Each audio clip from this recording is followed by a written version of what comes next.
Justin Herbert is a quarterback. That's for the San Diego Chargers. For those of you who aren't scholarly NFL scholar, he's got all the talent in the world. He does, and he's a very nice young man, I think, from what I can tell. Scholarly NFL stuff. All right, hold on. He's got all the talent in the world. He does, and he's a very nice young man, I think, from what I can tell. Sorry, I've got to mute my my YouTube page. Okay, now I've got to start recording. Now I've got to. Sorry, there's multiple steps in this whole process here. And Manuel, when I'm done, I'll switch our roles. So welcome. There aren't a lot of you, so this is going to be sort of new hat for none of you, old hat for pretty much all of you. I'm not going to go over, since I think quite literally everybody here is already familiar with the group and the goal and whatever else. Let me just flag one thing, which is I've said all along that one of the goals was to highlight work by junior researchers, and as several of you already know, and indeed some of them are already here in the group, I've been sort of working to put together a group of scholars, all sort of early career researchers. They're stretched out around the world, and they've got a blog that they've been working on, and they've been sort of meeting on Zoom. Sort of all that stuff is behind the scenes, but the goal wasn't just to sort of provide them, connect them to one another. I mean, the ultimate goal was to connect the stuff that they're doing to everybody else, and so that's something that is now the first sort of instantiation of that is going to happen next month. And so in terms of upcoming events, now we've just figured this out in the last 2 days, so we don't yet have the titles and the abstracts, but I'll share that soon enough. So in terms of the fall semester, so tonight we have Manuel, and then on October 20th at 7, 2 of the members of this early career research group will be giving talks. Kristen Mickelson will give a talk in the first half. So the idea for this is to have basically a 30-minute talk followed by 30 minutes of Q&A, and then another 30-minute talk followed by another 30-minute of Q&A. And the idea is this gives them a sort of pipeline for the stuff they're working on in the group, and it gives them opportunity to share this stuff with a broader audience. So that's the goal. Michael McKenna is giving his talk, and if we're just focused on this semester and late November. And then there's a book symposium. The book symposium I should, just to be clear, I had absolutely nothing to do with. And Andre Bukarev asked if I thought this would be a suitable place to have such a thing, which of course I thought, yes, this is a perfectly suitable place. So he's organized this entire thing. So there's the book is Freedom and Responsibility in Context, which is by Ann Whittle, and there'll be commentary by Barbara Vetter and Richard Fellman, and that's on December 1st at 2 o'clock Eastern Standard Time. This is that time as a time they selected. And then in the spring, I don't think we have any dates for this and times except for Hannah's talk, but we'll have also another great, I'm very honored to have another great lineup. So Kadri Favellin will give a talk in January, and then Hannah's talks in March. Helen's talks will be in April. And then we haven't figured out the date for Pamela's talk. Now, finally, I said, I've suggested we're going to do this a couple of times.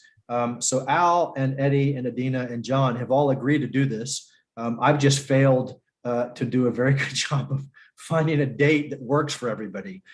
So it is, having seen it now again in preparing this, I'll do a better job of finding a suitable time for them to do it, because it's something it's a very timely topic and something I think lots of people will be interested in attending. So I'll figure that out soon. So you guys know the routine. I said I would mute, you wouldn't be able to mute yourselves, but you can. This was here again for the Zoom bombing stuff. And I don't even think we have to worry about some of this other stuff, because it's all a bunch of people who already know how this works. So you all know Manuel, but I'm gonna give you the introduction anyway, because it's important to do these sorts of things for people who may not be as familiar with his research. So Manuel Vargas is a professor of philosophy at the University of California, San Diego. His research focuses on the overlap of moral, psychological, and legal issues concerning human agency and freedom. He also writes about contemporary Latinx philosophy and the history of Mexican philosophy, which I'm stoked that he's going to connect all those things I just said. I'm like very excited to see how all this works. I think it's amazing that he's doing that sort of work these days. He's the author of Building Better Beings, A Theory of Moral Responsibility, which is one of the very best book titles in agency and responsibility of all time. I love the title of that book. It won the American Philosophical Association's Book Prize in 2015. Along with John Martin Fisher, Robert Kane, and Dirk Perboom, he co-authored 4 Views on Free Will. And with John Doris, he recently edited the Oxford Handbook of Moral Psychology. And finally, with Gideon Yaffe, he edited Rational and Social Agency, the philosophy of Michael Bratman. From 2019 to 21, he and Santiago Amaya co-directed a $1.2 million project funded by the John Templeton Foundation to foster philosophical work on free will, agency, and responsibility in Latin America. And if you don't know some of the stuff that he and Santiago have done on that front, you should look into it because he's done amazing work, I think, there too. It's very important development for the field of the free will research. He's held year-long research fellowships from the National Endowment for the Humanities, the Radcliffe Institute for Advanced Study at Harvard, and the Stanford Humanities Center. Finally, he's been a visiting fellow at the McCoy Center for Ethics and Society at Stanford University, and has held visiting appointments at the University of California, Berkeley, the California Institute of Technology, and Stanford University. So with all of that said, please join me in welcoming Manuel Vargas as our speaker this evening. Manuel, give me just 1 second to unshare so that you can share, and let me replace myself as the person who is now penned and make the person who is now penned you. 1 second. And that should be all you need from me. You should be able to share, and everything else should be ready to go. So thanks again for being willing to do this. Okay, thanks for having me. So am I audible? Let me check for sound. Okay, people can hear. Yes, you're on my end, you're just fine. Okay, and let's see, is this showing up okay? Yep. All right.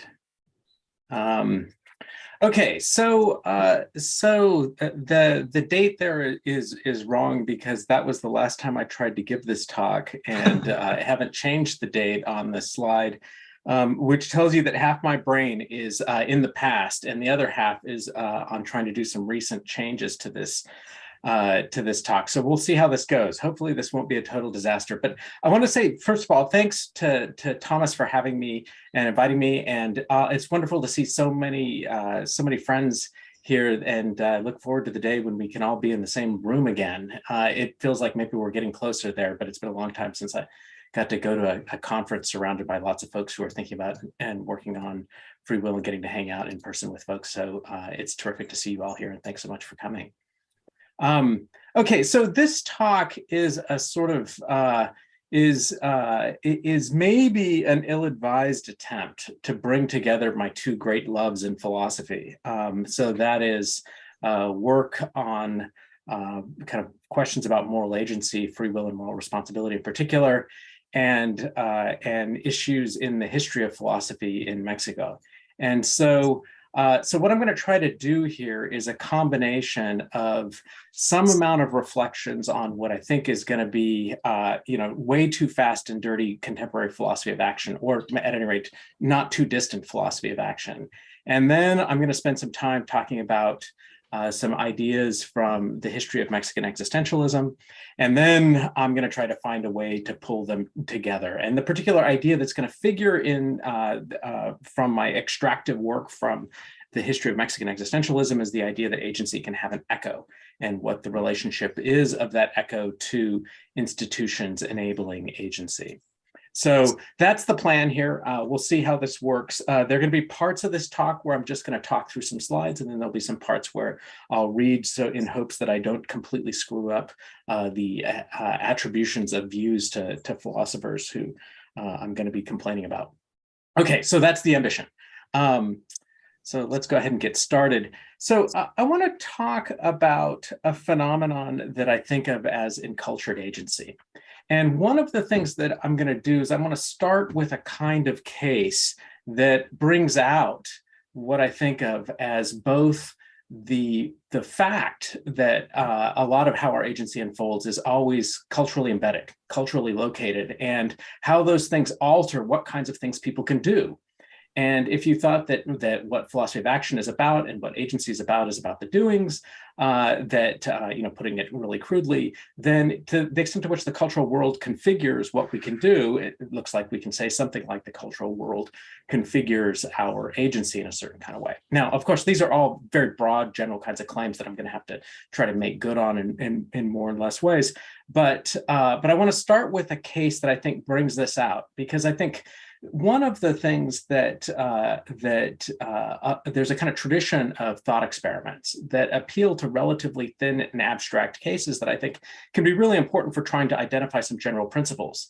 But one consequence of those kinds of cases is that sometimes it can they're sufficiently denuded that we are unable to see the kind of messiness of lots of real world cases of agency. And it's some of that messiness of real world cases of agency that is going to be a big part of my focus here. So I'm going to start with a case here that comes from the Mexican philosopher, or Uruguayan Mexican philosopher, Jorge Pereda. So he's at the National Autonomous University of Mexico in Mexico City, and he's got this fantastic case that goes like this.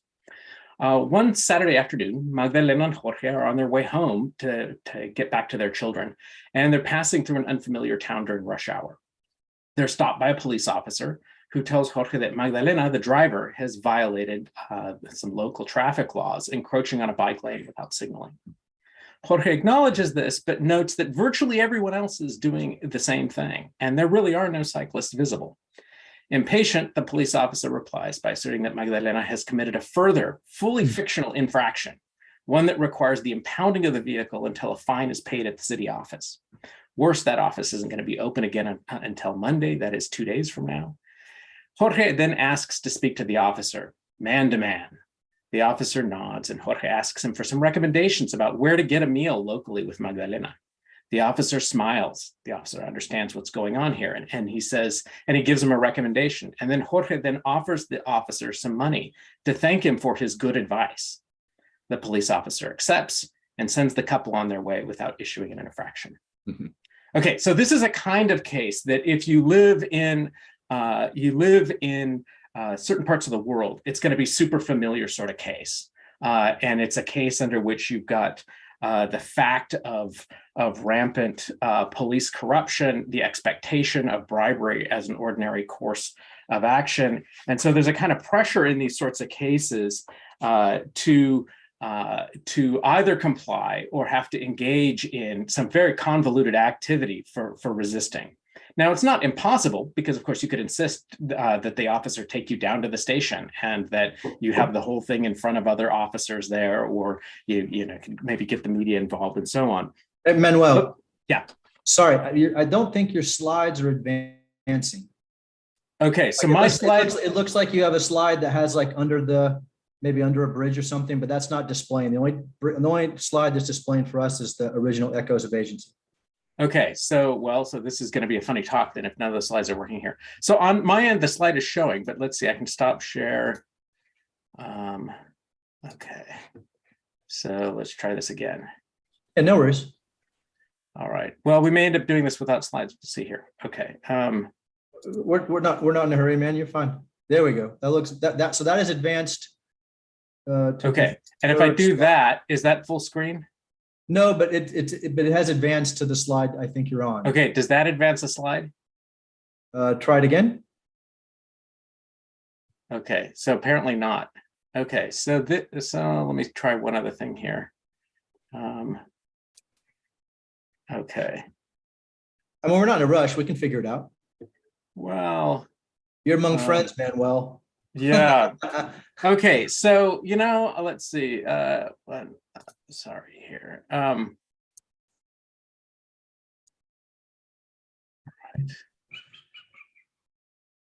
Okay, so let's see. Samantha's got what should be helpful advice, but Zoom doesn't like my sharing of this window.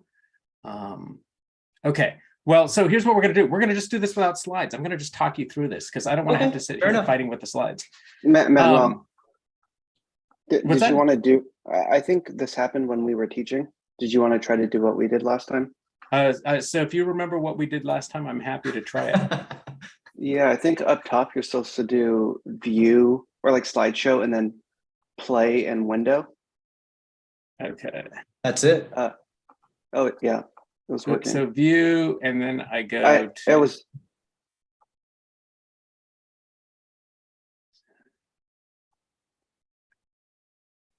Yeah, I'm not seeing the relevant thing here. Hit share again because it looked like it was working. Okay. I've now finally become the age at which tech problems are inevitable. Okay. I think you're supposed to hit full screen before you start sharing, or hit Okay. play before you start sharing. Okay. So unshare. All right. So play and then, okay. So I see what you're saying. Okay. So let's try this again. God, this is No, man, you're fine. There's no hurry. I mean, we're all here to listen to talk. I'd rather see the slides if I can, so I'm not in a rush. the slides are not that great. Okay, so all right, let's see. So hit play and then go to share. Is that right? Okay, how about that? Yes. And then if I do this, does something happen? Yes. Yeah. Okay, well, all right. Okay, so some thoughts about the Magdalena and Jorge case here. So one of the things, notice that if, I mean, there's a bunch of different questions we could ask. So some are going to be forward-looking questions about like, how should we go forward under the cases of these suboptimal real-world kinds of conditions where there's an unwillingness to take seriously the rule of law and things like that. But they're the backward-looking questions that I want to focus on. And so that about who's at fault and for what. And I think here, assessing culpability is just a mess. It's a mess because you can imagine, for example, Magdalena complaining about why did Jorge adopt a totally sexist posture in trying to resolve this? Could he have done this without, the whole routine about speaking man to man? And does it matter that they had dependents at home that they were urgently trying to get back to? Would it matter if, for example, Jorge and or Magdalena had a long history of complaining about the hypocrisy of paying bribes to corrupt police officers? All of these things seem to matter for our assessments about to the extent to which these folks are culpable or not for bribing the police officer. And we can ask similar questions about the police officers the police officer for demanding the bribe. But part of the thought here is that it's just not even straightforward. I mean, one thing you could even think is that it's not even clear there was wrongdoing in the case. Then related sorts of questions here: were they free? Was Jorge acting autonomously? Why not? What kinds of deliberatively available alternatives did they have? What can we reasonably demand of them? I think these in a case like this, which again I think it's pretty much a very, very ordinary real world case in lots of the world, these questions don't have, I think, super obvious answers to them. And you might think ideally it would be awesome if philosophy could guide us on some of these kinds of questions. Okay, so that's it by way of setup of the Magdalena and Jorge case. We're going to talk more about this in a moment. But I want to talk for a little bit here about some general questions in the philosophy of agency. Okay, so one of the things that actually, these slides are going to drive me up the wall here because we're going to get rid of the slides. Sorry about that. I know people wanted the slides, but this is just going to be too distracting for me to try to continue to run the slides here. Okay, so here's the thought. So one of the things that I'm interested in, and one of the claims I want to argue for, is that the best characterization of some of these sophisticated forms of agency, and here by that I mean these enculturated forms of agency where you have some sense about how to navigate a very specific and culturally loaded world, doesn't turn out to be isolated from our other interests, and that they depend on what I'm going to call the social context of agency. So how and why we care about things like self-control or free will and so on, what we think these things are, I think, is bound up in what roles these notions play in our shared cooperative lives. So that's right now, this is at the stage of raw assertion about what I think I want to try to get us to. Now, the ability to do certain kinds of things, to be a good spouse, to be a bad Catholic, a mediocre presenter of ideas or an elegant dancer. Those things depend on our being and culture that is familiar with how to navigate sets of norms in a particular kind of environment. And so I think a philosophy of action has so far said a great deal about, as it were, kind of internal psychological states of agents, but much less about the relationship of those agents to these complicated socially structured worlds, for which the gesture I'm making here is to an idea of encultured agents. So to adopt a picture where the thought is part of what a philosophy of action has to do is to say something about these kinds of questions is, of course, to go in a very different direction than a good deal of 20th century philosophy of action did. So, if you think about it kind of roughly from 1960 to the end of the 20th century, if you wanted to understand agency, the kinds of accounts that we worked with were accounts that focused on things like intentional action or free will, maybe sometimes responsibility and autonomy, and that tried to account for those things in terms of broadly psychological elements like beliefs and desires and intentions. And the mainstream of the field proceeded on broadly what I would characterize or think of as a kind of individualistic or atomistic vein, identifying attitudes or which individual agential capacities in the arrangement of them was required for comparatively foundational notions like intentional action, right on up to full-blown accounts of things like free will and responsible agency. So that was the way the story got told. But I think one of the interesting challenges that emerges for that kind of research program is that it's precisely, we lack the ability to say much about these encultured agent cases without some supplementary element. And then the question is, okay, so what has to get added to those older accounts? And I want to emphasize that I think this is, it can be and probably should be additive, in the sense that not that we do away with these old models of the belief, desire, intention kinds of models. I think we need those models. They're going to be part of a full story, but rather they have to be supplemented or added to with a story about the relationship of those things to an encultured environment. Okay, so one reason for thinking, and so here I want to spend at least a couple of minutes motivating why we've got to go in that direction. So I gave you a case, the Magdalena and Jorge case, which I think suggests some reasons for it. But you might think, well, maybe we can kind of account for some of the complexities of that kind of case by using the resources of a story that is, as it were, kind of fully atomistic or fully intentionally in the head. And I'm skeptical that we can do it. And I'm going to just point to one kind of story that I think is not a promising way of trying to do it, but that's going to be familiar to everybody here in the room. So one way you might think about this kind of case is to think about an approach that is in that old 20th century style model, is to think about these things in a kind of broadly Frankfurtian way. So as everybody here knows, Frankfurt's got this basic idea where it's hierarchies of desires that we can use to explain a wide range of features about agency, including whether or not somebody has acted freely and about whether or not they're responsible for their action. We can fill in all the details in various ways. There are kind of two serious challenges for this as a model for thinking about responsibility in particular. So one is the familiar indoctrination challenge. So we got this from Wolf and the JoJo case, right, where the idea is, well, look, you can just implant or indoctrinate or brainwash somebody, and you might have the right psychological mesh, but you're not going to end up intuitively, you don't have an agent that is a free and responsible agent. And of course, there are different ways you can put pressure on that. You might think, well, maybe they're free, but they're not responsible. There are a variety of things we can say about those kinds of cases, but I think a lot of folks have found, not everybody, of course, it's philosophy, but a lot of people have found these kinds of cases to be serious challenges for at least a story that is told with entirely internal psychological features doing the work.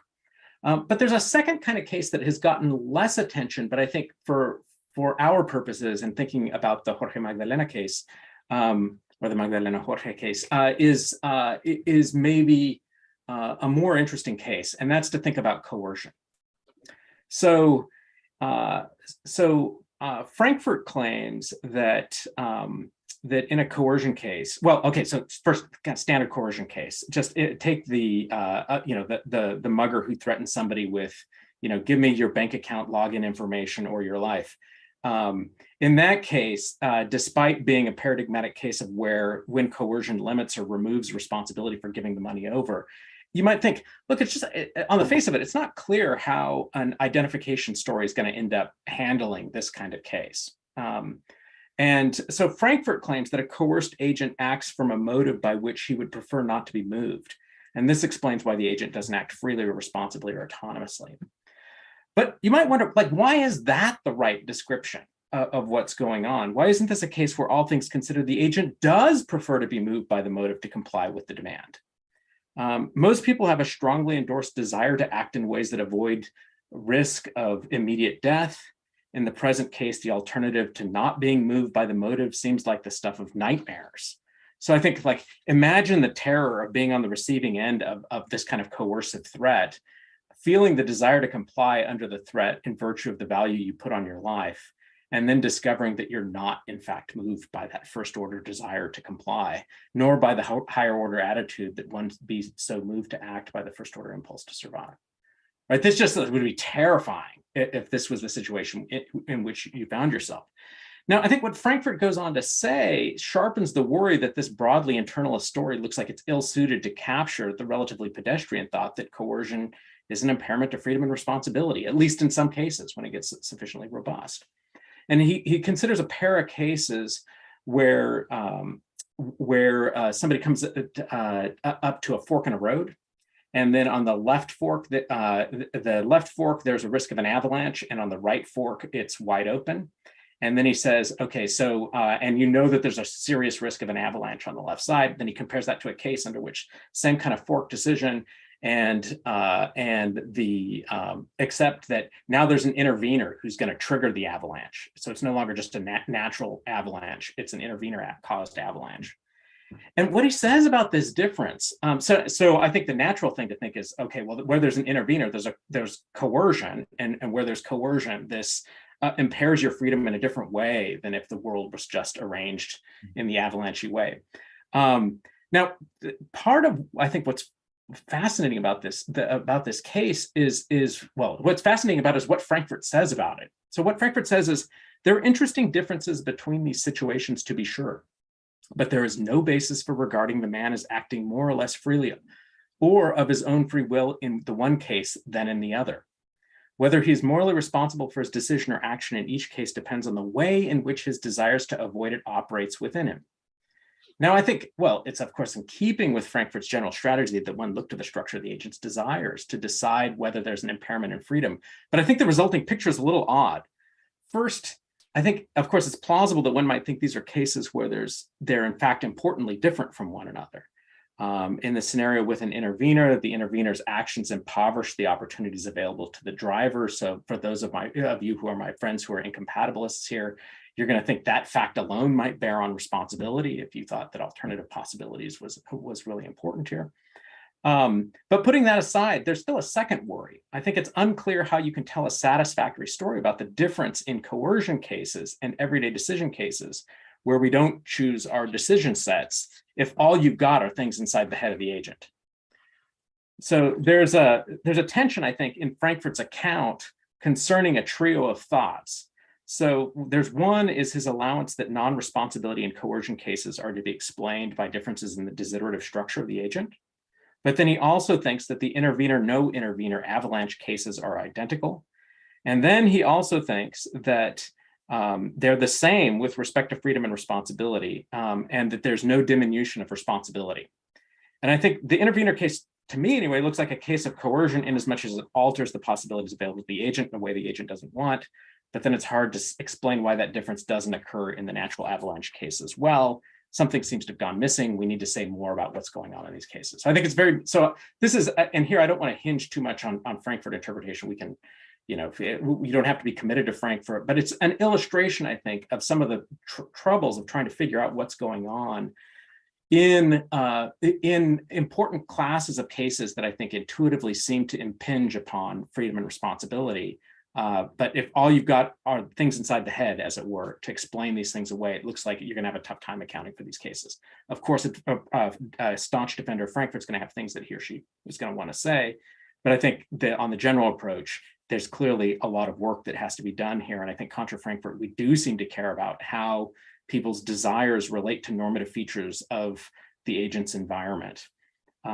Okay, so some initial thoughts about Frankfurt out of the way. Then I want to go back to the Magdalena and Jorge case. So I think one thing that case that Jorge and Magdalena case brings out is that we have some interest in the quality of a person's options.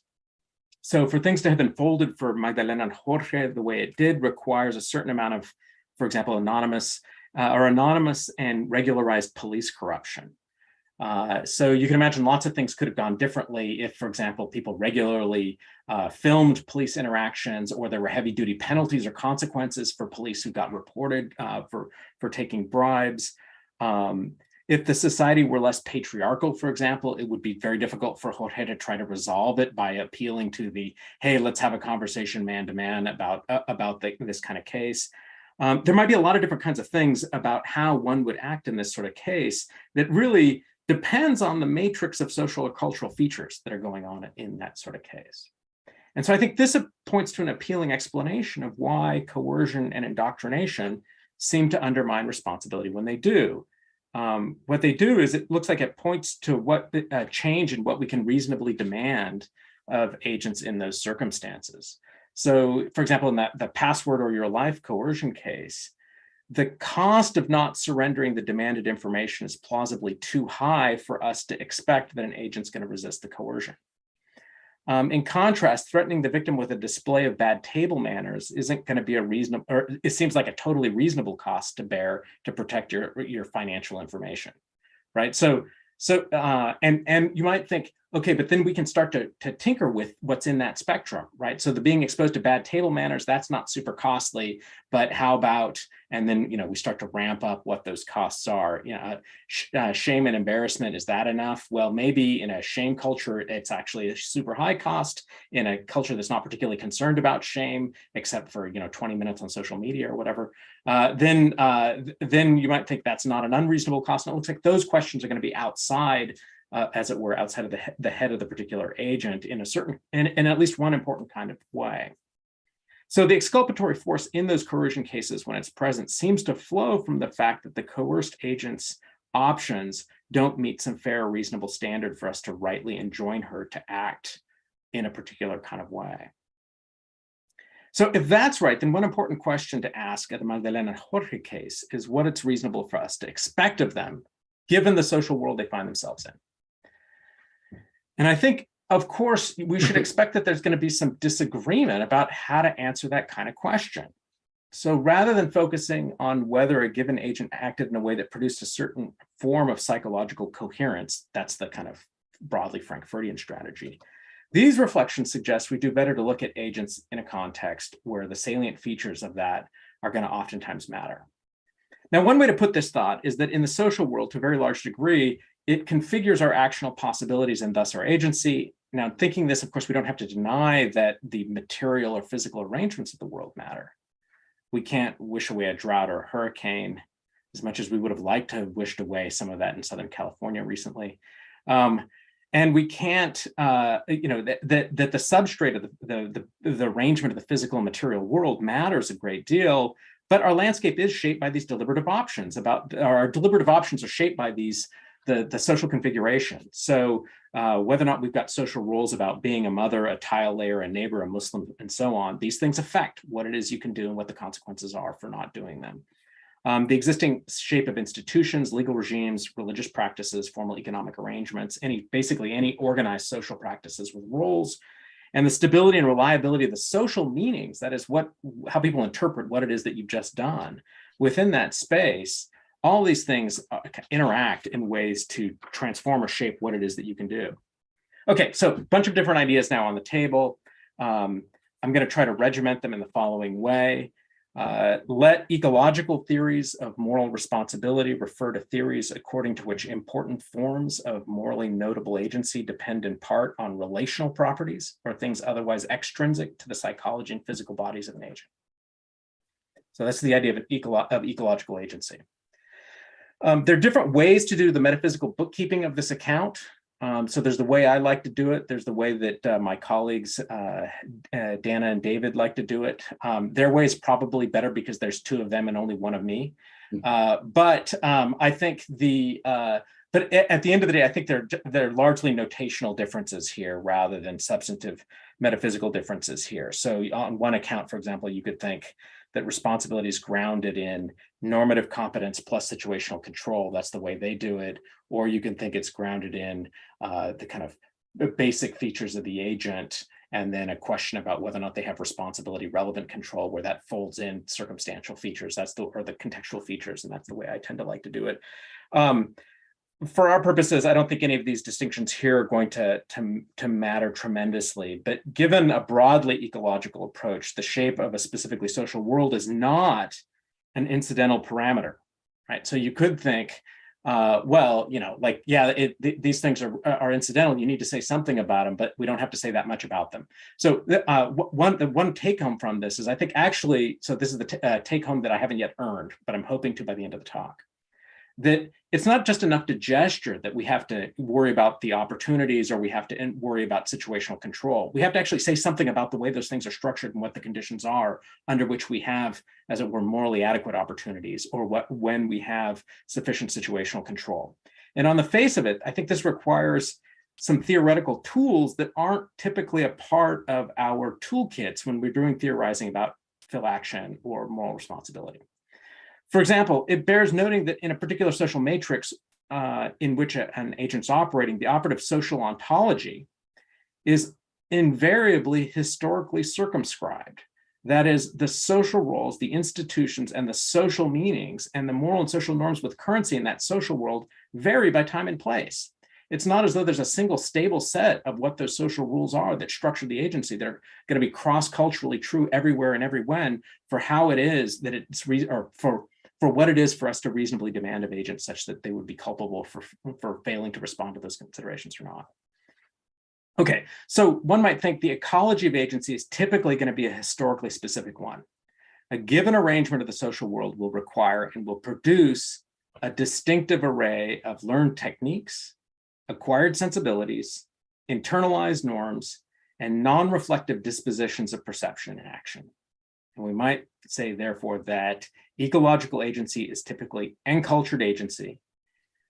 So that now we've got to the punchline here, why I started with encultured agency. I think it's going to turn out that ecological agency has to be encultured agency in the typical case, and the different configurations the world will enable, incentivize, and disincentivize different kinds of agency. And these in turn are going to have consequences for what we can reasonably expect of agents who are thus enculturated. So on a fully elaborated ecological account of responsible agency, we're going to say something both about the operative social about the agent and the operative social ontology. Okay, so that's claim one, as it were, of the talk. Water break. All right.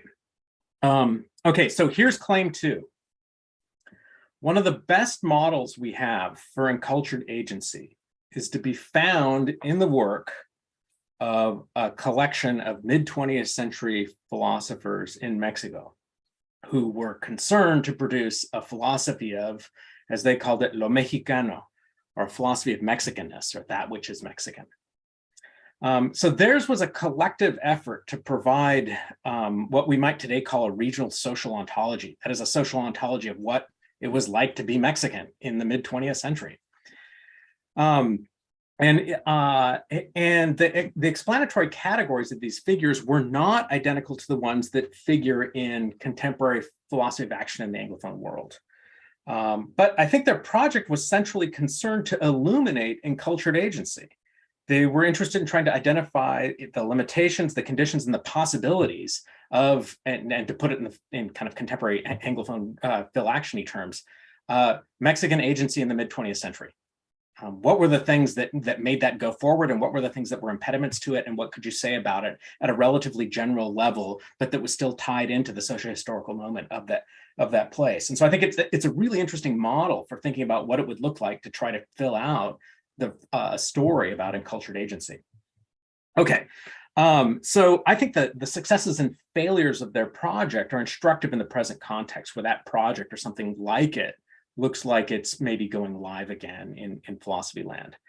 Now, so these philosophers who were interested in Lo Mexicano, they undertook a collective project of describing that regional ontology of Mexicanness. So it wasn't an individual thing. It was like there was a group of them that they thought, like, this is what we're going to do, is we're going to try to chart, chart the cultural milieu of Mexicanness and what the challenges are in it. And they were particularly interested in providing an account of the primary categories within which the Mexican social world was constructed, and they understood this in broadly phenomenological terms. So this group, they called themselves the Hyperion Group. They were interested. Ontology and phenomenology weren't separate endeavors for them. An adequate phenomenology of the experience of what it was like to be Mexican and to act under Mexican cultural circumstances was in part for them an ontology of the social world and the lived experiences it produced. There were a number of related accounts in this way. So some of you who are just learned people, as philosophy professors undoubtedly are, and who've done your reading of all the Nobel Prize winners in literature, have undoubtedly read Octavio Paz's Labyrinth of Solitude. This was very much in that vein and part of that same project of kind of trying to chart the cultural dimensions of a national, regional, historical moment. So that was the thing that was maybe the most famous thing to come out of that project. But amongst the specifically the philosophers, the work of this particular figure, Emilio Uranga, his analysis was the one that kind of defined the operative concepts for this group of people and provided a kind of attractor position around which the other Mexican existentialists who were working in this project oriented their account. And the main reason for talking about Mexican existentialism is not just because it's I think philosophically interesting, but it's also so that I can tell you about the neologism of mexistentialism, which is oftentimes the entire point of giving a talk like this, is so that you can introduce people to fun new words to say. Okay, so for Uranga, Mexican being was, as he characterized it, accidental. Accidentality is a mode of being characterized by an orientation to another kind of being, namely a substance. So he's borrowing some medieval vocabulary, where the accident is characterized by a lack of contingency or dependence, by a lack or by contingency or by dependence. So think accidents are people who don't enjoy a broad framework of norms and meanings and values that they can take for granted in deliberating about what to do or how to live their lives. Okay, so again, we're working out of a broadly existentialist tradition here, but the idea is, so Uranga introduces this distinction between accidents and substances, where accidents are people who can't take for granted some relatively stable framework of norms, meanings, and values, and substances are people who can do that. So Uranga thought that part of the distinctive position of mid-20th century Mexicans is that they were accidents, in contrast to lots of other groups of people that were substances, where again, what this means is that these groups of people had a relatively stable framework of norms, meanings, and values that afforded them ways of thinking about and deliberating about what their actional options were at a given time and place. So the result is that the Urangan accident, but not the Urangan substance, is in a state that he called zozobra, which Uranga characterized as restlessness, or the state of not knowing what one can depend on. And so the idea for Uranga is that people who are in this state of accidentality, they tend to be accompanied by a characteristic set of psychological syndromes. So unwillingness to act or commit to things, a rigoristic concern for preserving their, as it were, their personal dignity, introversion, and maybe melancholy. So he thinks that people who are in this position of accidentality have a kind of distinctive psychological profile. I saw that Dave Shoemaker sat up when I said distinctive psychological profile. Okay, so and small footnote here about this, there's an intentional pun at work here in the context of post-revolutionary Mexico.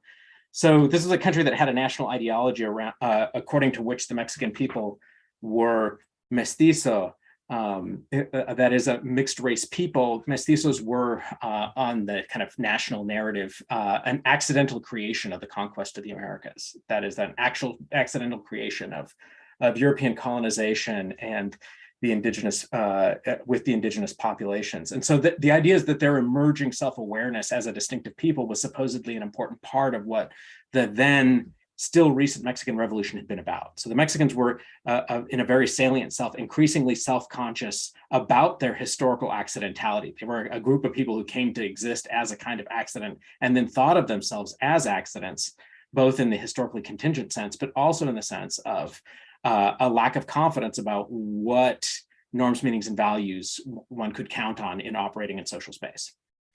Now, the twist for Uranga is that he thinks there's something important and maybe authentic, or at least fundamentally truthful about accidentality. He thinks it's the basic human condition. Substances live in a kind of blissful delusion about, as it were, the contingency of norms, meanings, and values in a variety of different ways.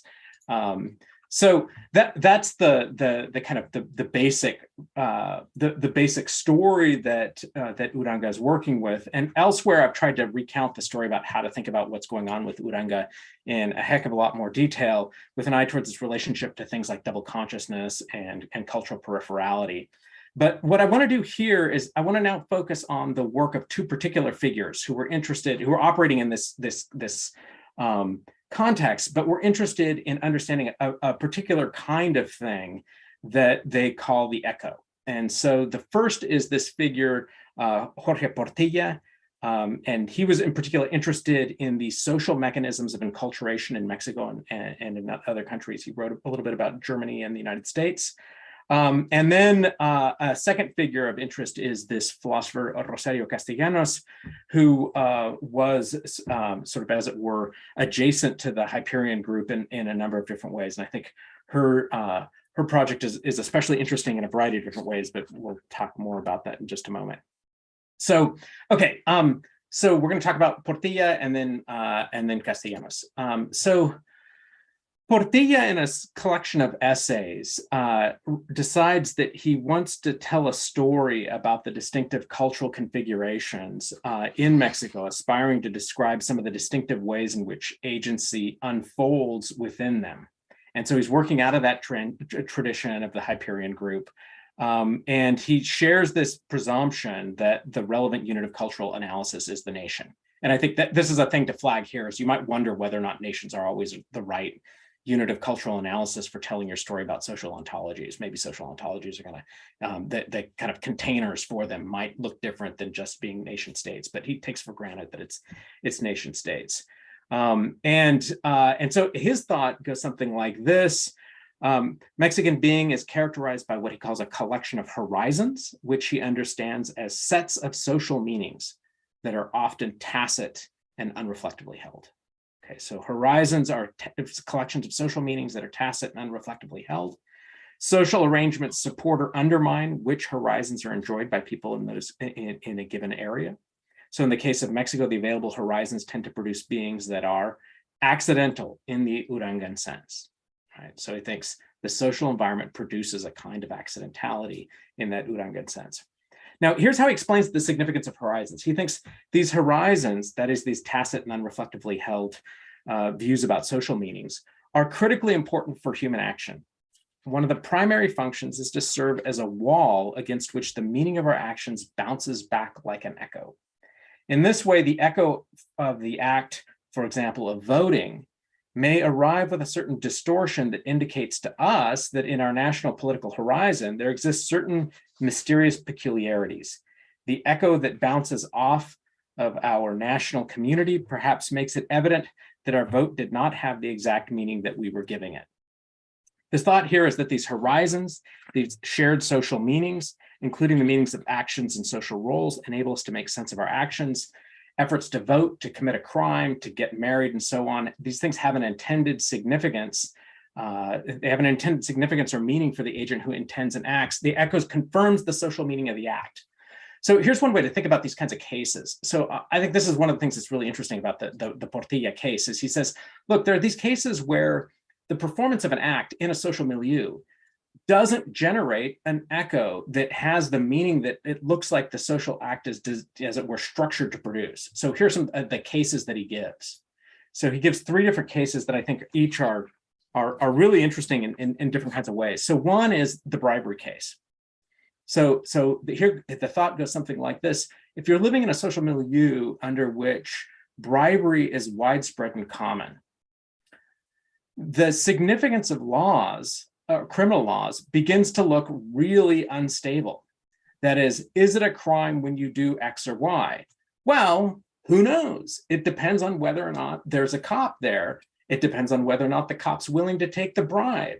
And so this alters the social significance about what actions you can do. And if you think one of the things that having a criminal law is supposed to do and having legal enforcement is supposed to do is to stabilize which actions we think are forbidden, which actions are not to be pursued, which actions are off the table.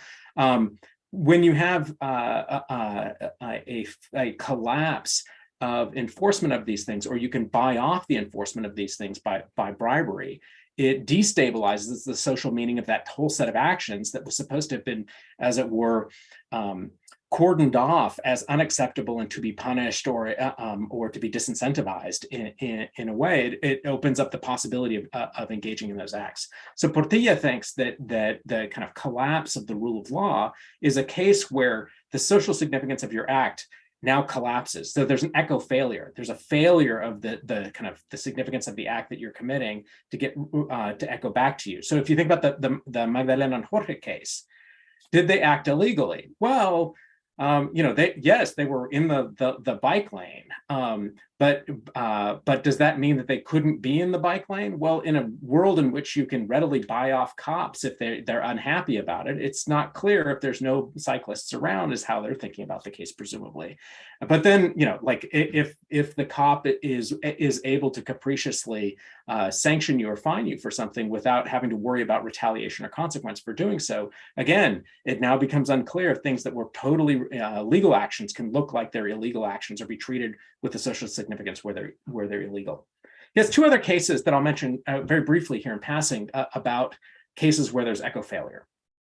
So one is a kind of market failure. So these are cases where there's no stable price on things. So Portilla thinks in cultures where you haggle about everything and haggle about the price of things, that the kind of meaning of economic opportunity is constantly up for grabs.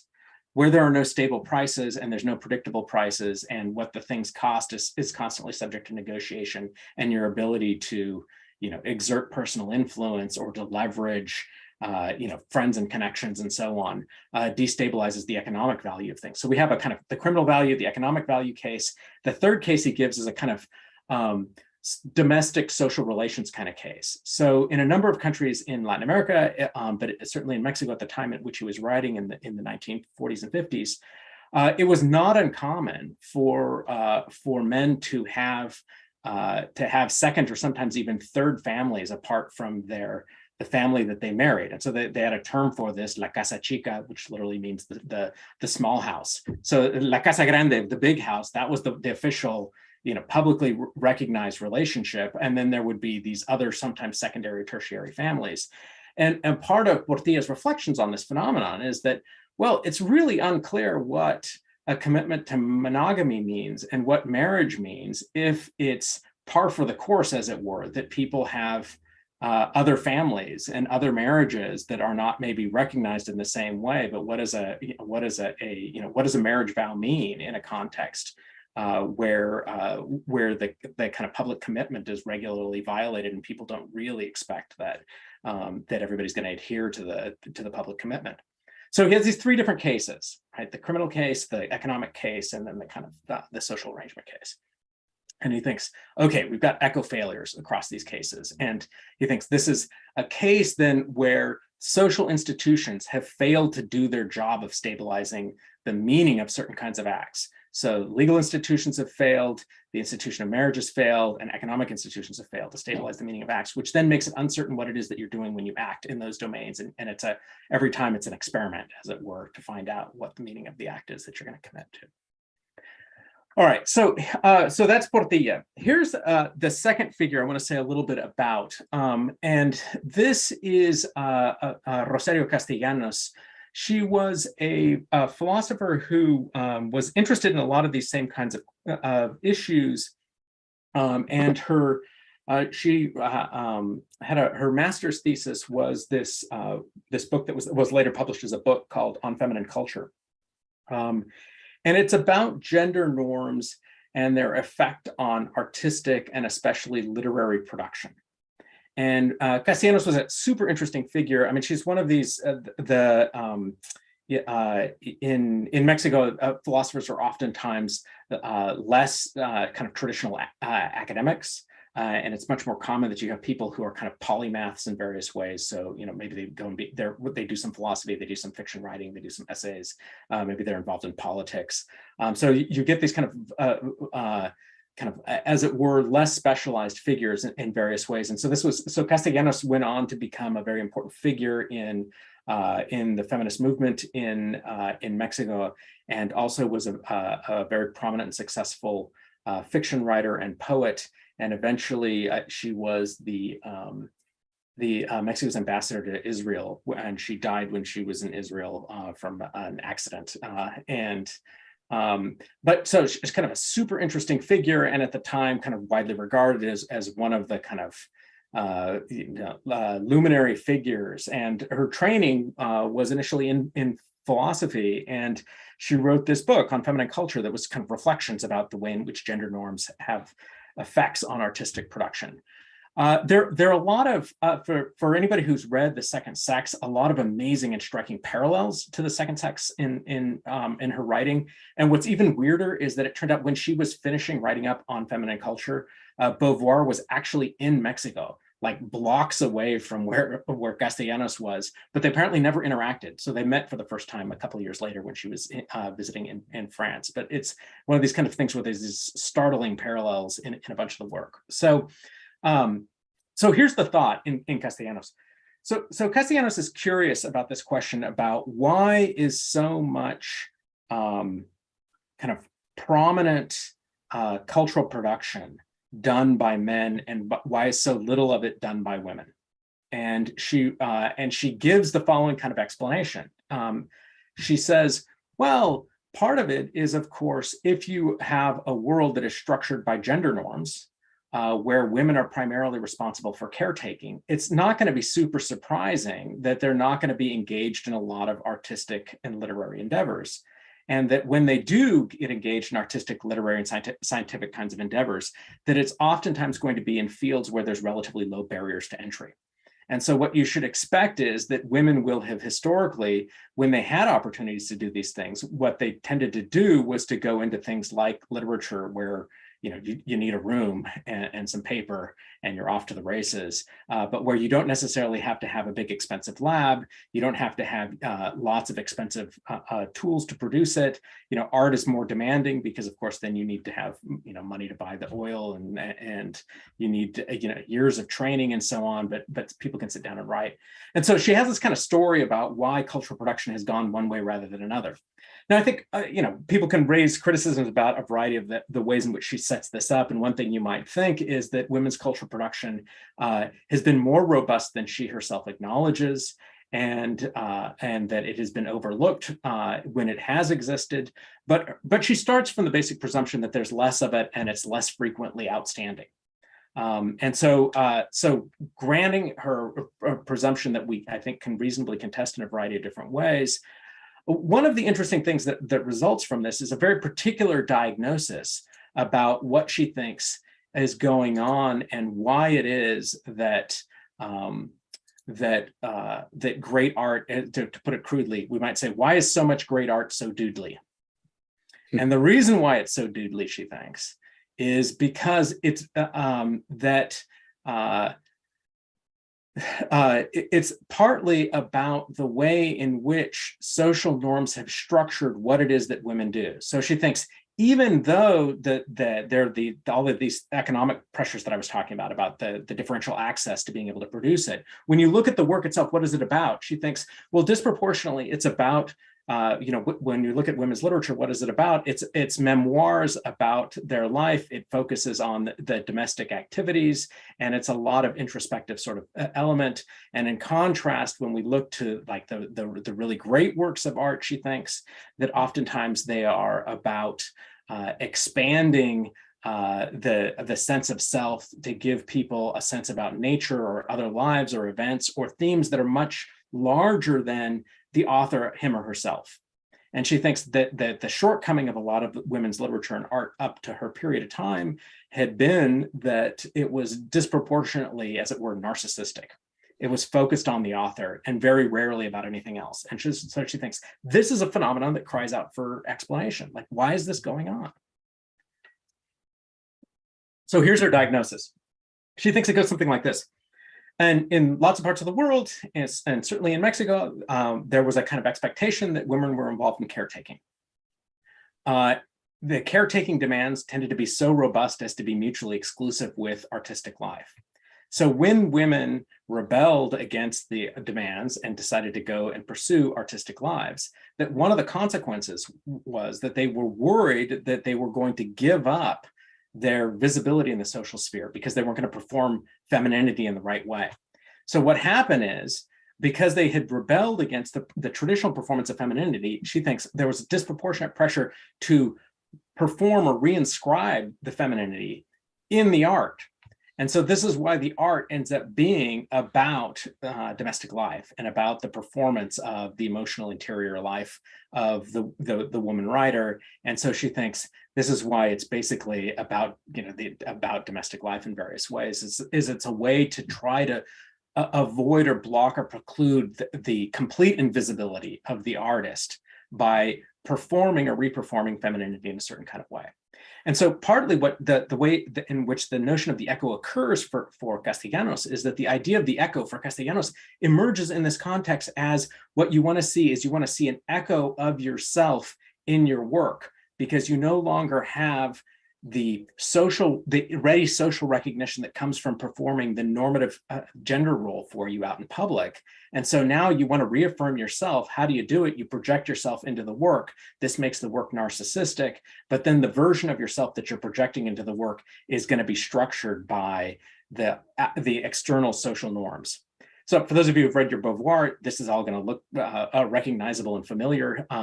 But I think for our purposes, one of the interesting things is that you might think, here's what Castiganos is picking up about the nature of the social echo. That is the response that one is looking for from the social sphere, is where Portilla thinks, well, look, a good set up social world is going to reliably provide you an echo without distortion. So that's part of what social institutions are supposed to do, is to create stable norms, meanings, and values that the stability of that meaning can allow you to make choices about your life where you can reasonably anticipate what your choices are going to mean. But where institutions fail to do that, now your choice set begins to look really chaotic and unpredictable. And then what Castiganos notes is, well, sure, but don't think that those echoes and meanings, that somehow just because you have reliable echoes coming back to you, that those echoes can't themselves be subverted to oppressive kinds of structures. So yes, social norms are really important for stabilizing social meaning, and we need that to enable certain kinds of agency, but they aren't always innocent. And in the case of life under patriarchy, Castiganos thinks that what happens is that women are smuggling these things in and as it were, performing the oppressive gender norms in what was supposed to have been a liberatory moment of going into art. So there's a way in which the thought that you can perform and reliably produce an echo of what the social norm is turns out to be a trap if the social norms themselves are not set up in the right way. Okay, so the short version is patriarchy is nefarious. When women break out of those rules to pursue art, they seek validation of their agency, want to be recognized as agents, especially because they're living counter-normative lives. But unless they perform the normative conception of their gender in their art, they run the risk that their art's going to be ignored, because patriarchy. So the woman artist seeks to give herself an echo in her art to affirm herself in her individuality, but it's always performing the version of the self that is already been given to you by the cultural milieu you're in. So her recommendation is women artists have to get past normative gender. And then here's the quote: with such force that it may be able to overcome those immediate and fragile peripheries and allow her to dive into those depths where she might reach her true and until now inviolable roots, pushing aside those conventional images of femininity that men have prepared for her. And thus she may form her own image, an image based on her personal irreplaceable experience, an image that may not coincide with that other image. So part of the thought here is this is a story for Castiganos about, and this actually kind of structures a lot of her subsequent work, is the thought is, what does femininity look like that isn't already structured by patriarchy? What does that look like? And her answer is, we don't even know. We don't even know because we've never tried it. We haven't had an opportunity to pursue that. So I think that these two ideas here that I want to hook on to here. So one is just the idea that the Portilla idea that institutions are important for stabilizing the social meanings of actions, and that's important for enabling agency to be predictable, to be able to understand what the consequences of what it is that you're going to do are going to be like. And then what Castiganos rightly gets is the thought that, yeah, but those ways of arranging things are always normatively laden in ways that we should have reason to interrogate or ask questions about, or to be cautious about which ways we're stabilizing those norms, meanings, and values. So rule of law is great, standardized institutions are great, but they better be set up in the right way. Now, last thought about this. So the thing I think is really interesting about the Castiganos thought in the context in which she's writing, and where she's thinking and talking to the Mexican existentialists, that part of what's interesting about this is that the philosophy of the Mexican, filosofía de lo mexicano, I think there's a way in which the right way to understand what Castiganos is up to is it's really a critique about, and this is a gendered language point, lo mexicano, this, so to refer to that which is Mexican, where it's gendered in Spanish as mexicano, so the quote neutral gender is male gender. And so there's a way in which I think part of the Castiganos critique amounts to a version of the, wait a minute, you claim to be giving a story about lo mexicano, but you've said nothing about la mexicana.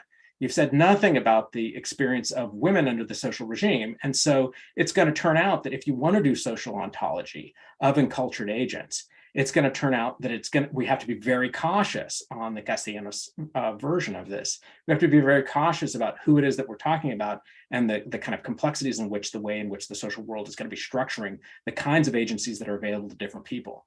And so you might think, yeah, great job, guys. You did a good job of characterizing what life is like for some people under, what a Mexicanidad looks like for Mexicanos, but you neglected this entire, you neglected 50% of the Mexicans running around about what their social ontology looks like and what kinds of options are available to them. And so I think that's part of the critique that Castiganos is offering, part of what makes her interesting in that context.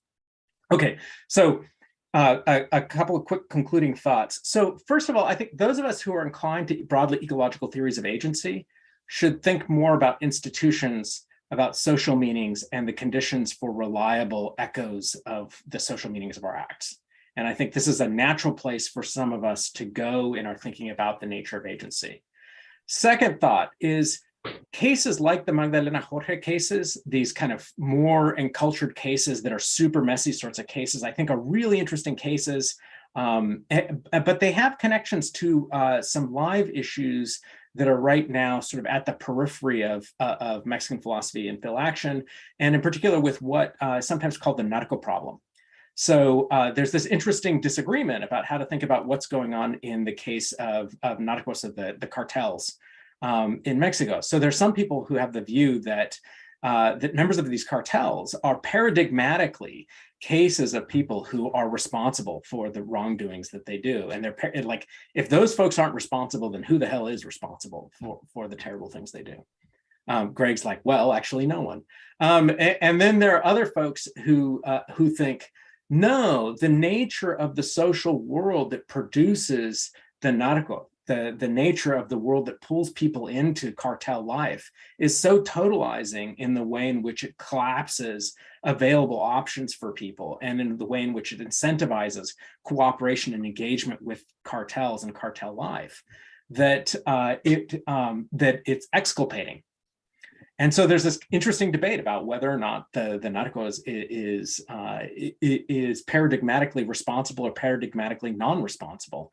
And partly, I think it turns on exactly these kinds of phenomena. That is, To the extent to which it's responsible or not, it looks like it's partly a function about what the social environment provides by way of opportunities and what we can reasonably demand of people under considerably suboptimal option sets.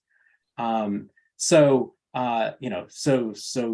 that's why we philosophers of action ought to be thinking about Mexican existentialism. So there you go. Manuel, thank you very much. Okay, so before I entertain other people's questions, I had a question about how you understand this specific issue, because I think what the talk is great.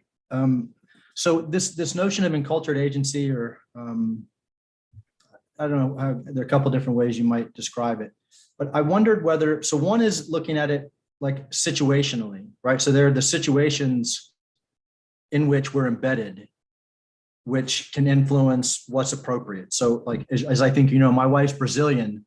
So the corruption piece is like something that we've talked about quite a bit, because there it is just built right into the firmament of the society. It's accepted that that's the way it works, you know. But then it's impossible to resist it. Yeah, no, That's not only that, that's the worry. so there's a term like jeito. So not only is it impossible to resist it, but like smart people know how to game it. It's even weirder. To the extent to which you don't know how to game it, it's like there's a sort of like one-upmanship with respect to the like taking advantage of the corruption. I don't mean people who are in higher positions of power. I mean even people who are not, like getting one up on the corruption is like sort of a social game they play.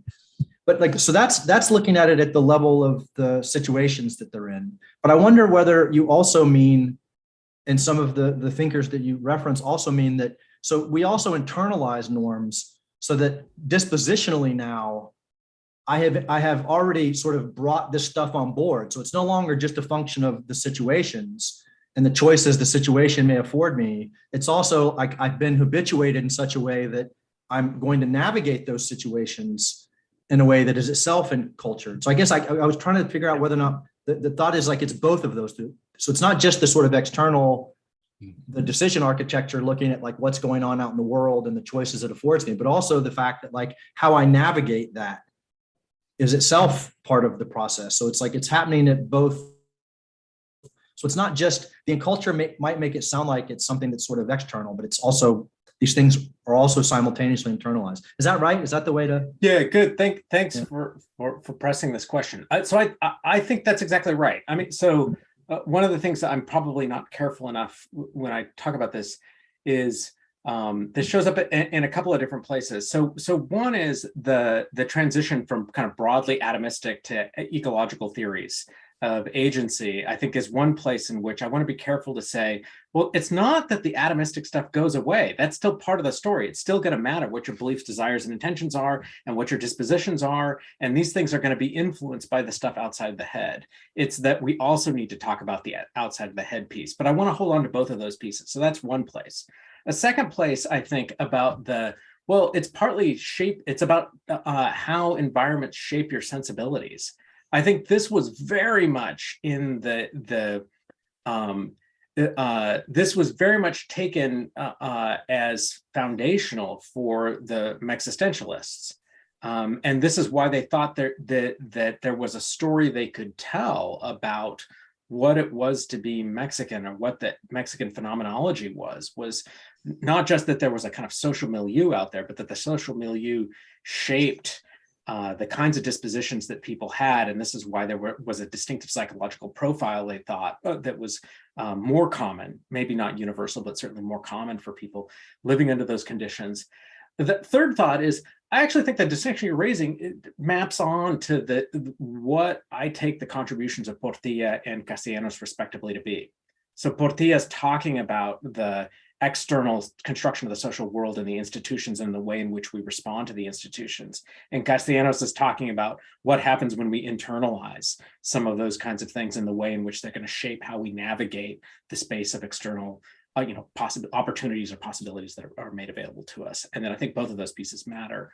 Now, of course, one worry you could think is by the time we're done accounting for all of these things, maybe it's never reasonable for us to make normative demands on people or something like that. So there's that kind of worry out there that nothing I've said directly addresses.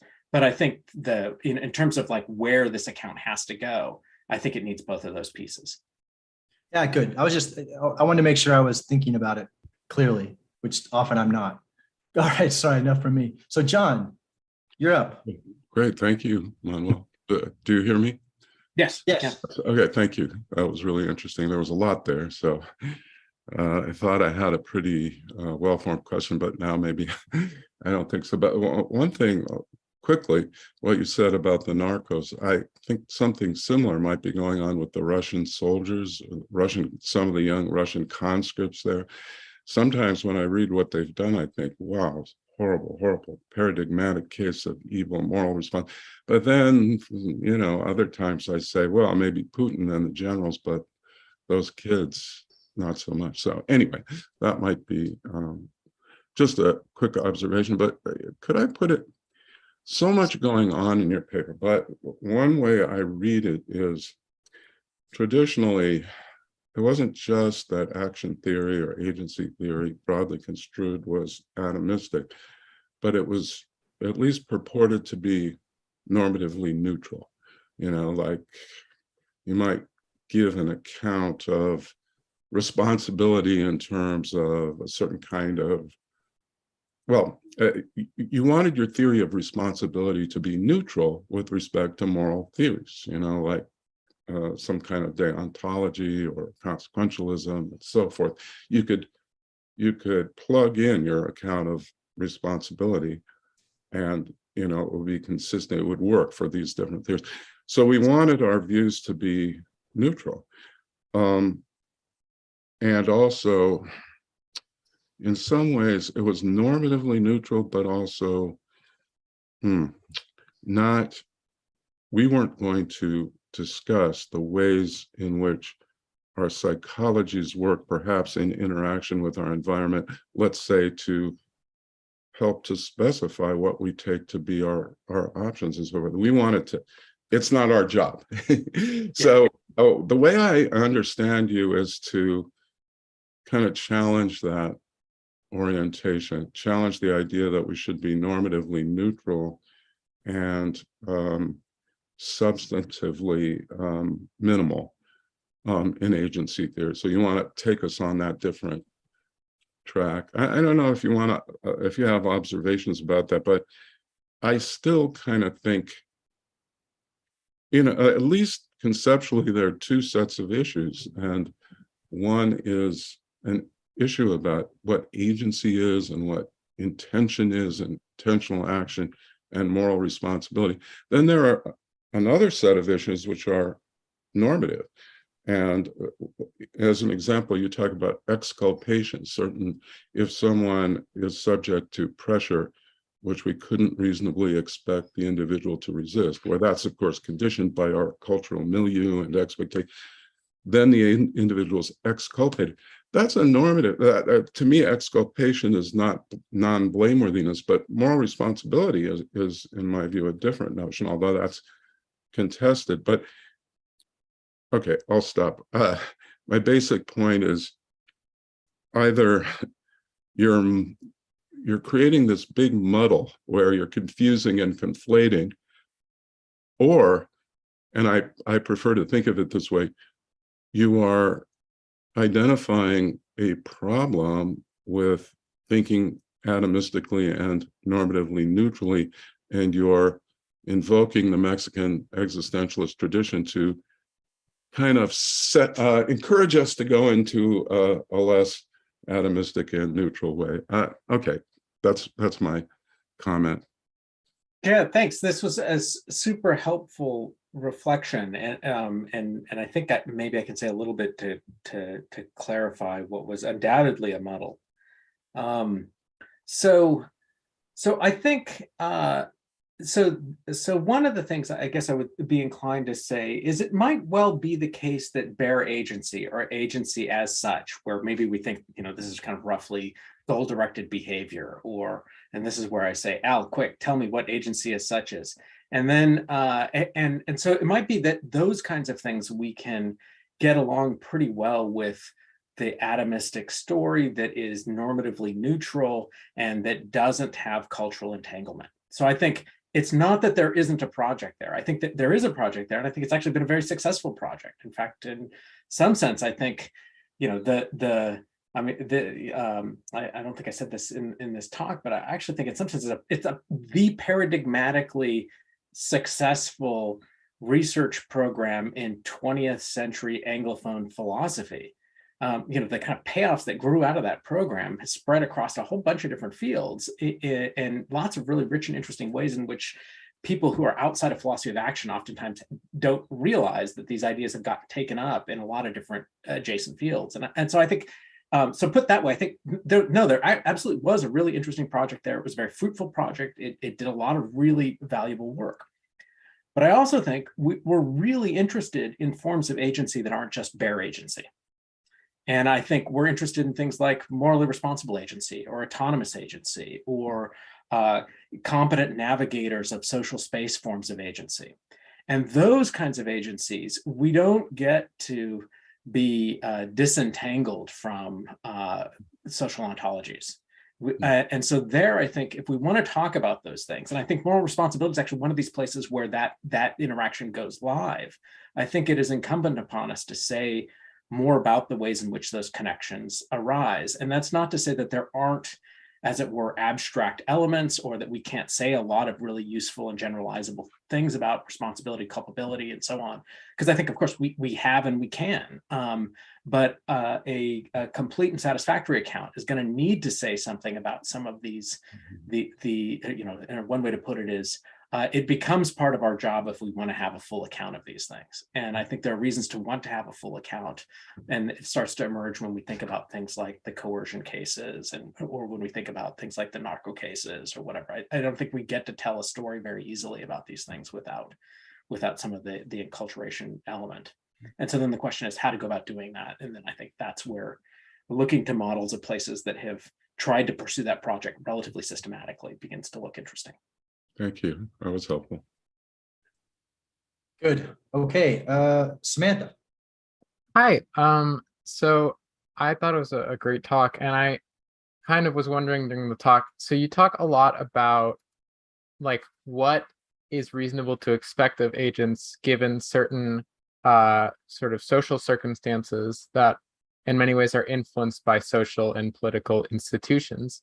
And in this sort of ecological approach to agency, I have to ask, is there an impetus to maybe shift some of the focus on individual responsibility and shift that towards like what it would look like to hold political and social institutions responsible? And another thing, like a sort of follow-up, if that makes sense, if it makes sense to shift some of that focus, how do we do it? And do we hold social and political institutions responsible in the same way that we hold individuals? Because I think, I mean, if you follow like the sort of Straussonian thought that responsibility follows as a result of our interpersonal like relationships, it doesn't seem necessarily like social and political institutions maybe have that same sort of relationship to us. So I guess the questions boil down to like, does it make sense to maybe have some focus on what it means to hold social and political institutions culpable, responsible, morally responsible? And if so, how do you do that? Yeah, so these are great questions for which I have only poor answers for. So let's see. As a first pass, I think my interest here is in what to say mainly about individual moral responsibility. But I think that's compatible with the observation that you're making that seems to me right, that once you start thinking in these ways, it's very natural to start worrying about the kind of culpability and responsibility holding of much larger than individual agents. And there's even in some cases, even for folks like myself who are primarily interested in the individual responsibility case, there's a special pressure because I am committed to the thought that, and this is something I'm not going to be able to defend here at all really in any satisfying way, but I'll just assert it boldly, that whether or not people are culpable and are responsible agents is partly a function of the context and environments that they're in. And so then it becomes incumbent on us to create environments that are responsibilizing environments, that produce, create, scaffold, sustain, and enhance our ability to be the kinds of agents that can be rightly held to account. And so there's a way in which, on the way I tend to think about these things, there really is a live, as it were, social political question. There are these social political questions about how do we create individually responsible people, and what are our duties and obligations to create individually responsible people. But once you start thinking that, I think you're right to think, well, okay, yeah, but now, like, it's not just people, right? We've got these other kinds of questions that go live for collectives and institutions, and the design of those things, and what do we do when they violate various kinds of norms, and is our relationship to those things the same and well modeled on the individual case? Elsewhere, you know, I've done very little thinking about this, but not enough to be confident about the answers. But I'm somewhat skeptical that the answers from the individual case generalize to institutions, because I think that the features of institutions and collectives, they're just different kinds of pressures on how they operate, and they're for starters, they don't have psychologies. And they don't have psychologies like we do, and they don't respond in the same way to the kinds of the pressures that we respond to in the individual case.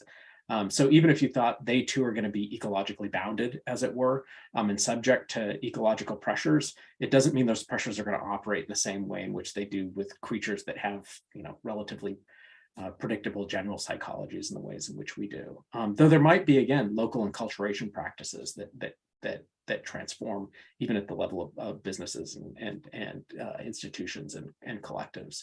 So, but that's all, for my purposes, undeveloped frontier.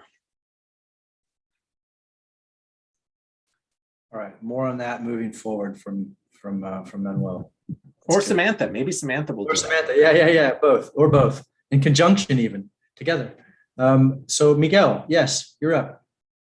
Yeah, first of all, thank you to Manuel for the talk. It was great, especially for me as a Mexican.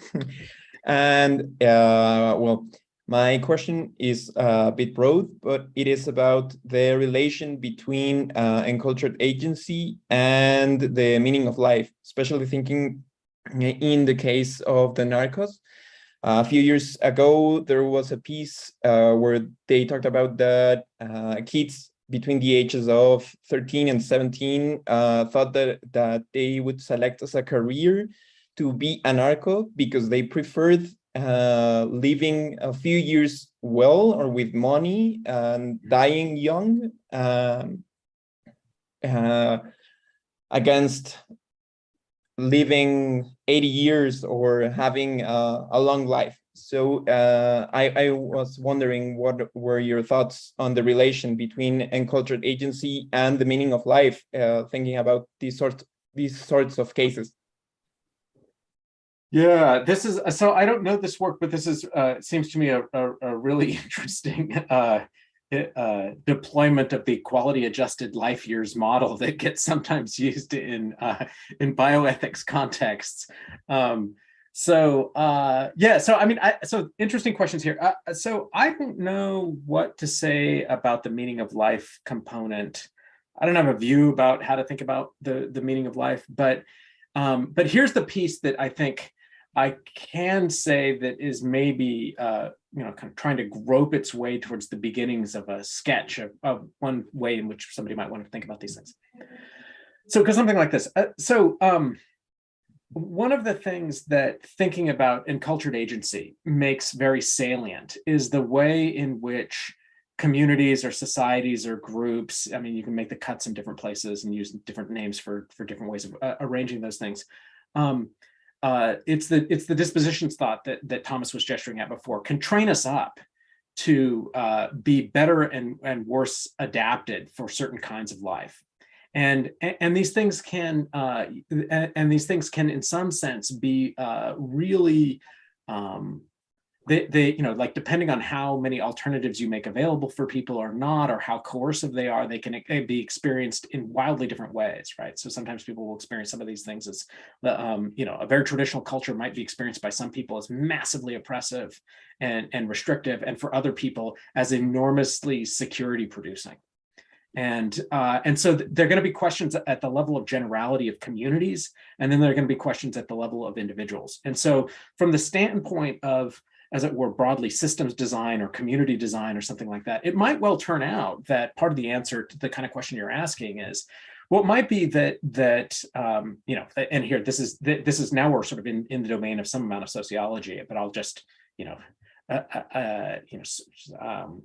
conjecture that it could turn out that sort of open-ended cosmopolitan were try to be silent on comprehensive doctrines, let the market provide everything that people could want, could do really badly for people feeling like you've secured meaningful lives, and it does really badly for for certain kinds of meaningfulness estimates, whereas maybe certain kinds of traditional cultures do better on that metric.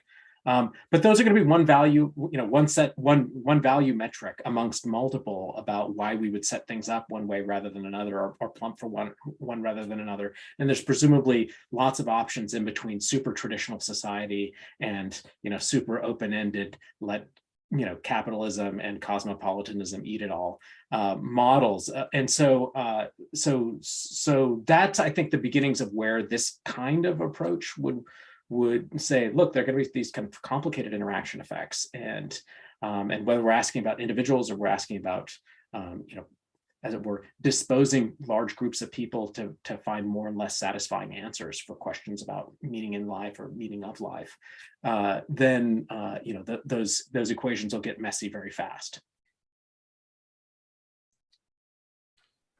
Okay, so Dave, you're up. Hey, my friend. Everybody hear me? Yes. Good. Okay. So as you well know, I'm a simple man.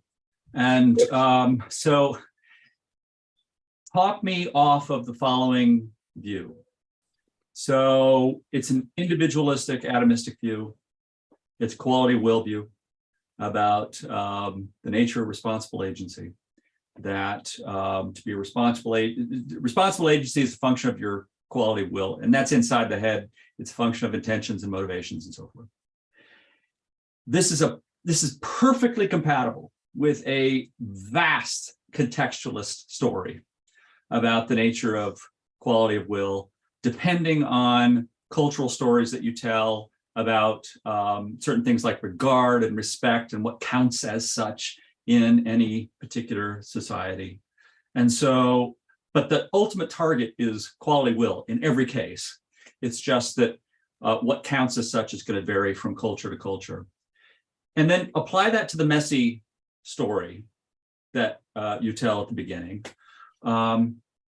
where it turns out the messiness is just a matter of there being a whole bunch of different things that are possibly the target of appraisal. A whole bunch of things happened in that story. There is a certain kind of thing that happened when they're driving on the bike lane, and then there's the thing when the cop pulls them over, and there's the way in which they talk to the cop, and all of these things can be assessed in terms of quality will of the participants. So yeah, you're right. It's an incredibly messy story if we're thinking of the whole agglomeration of events. But in terms of every individual instance, you can tell a quality will story. It's an inside the head story, but it's contextually informed. And so talk me off of that atomistic ledge. Yeah, I mean, so I don't know that I'm, so I know that I won't talk you off the atomistic ledge. But here's a thought.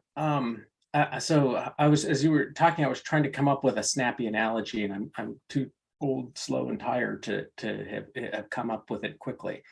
But I guess I think, well, what you're calling quality of will and insisting is the elegant, simple sort of thing, just is a fancy way of redescribing what the problem is.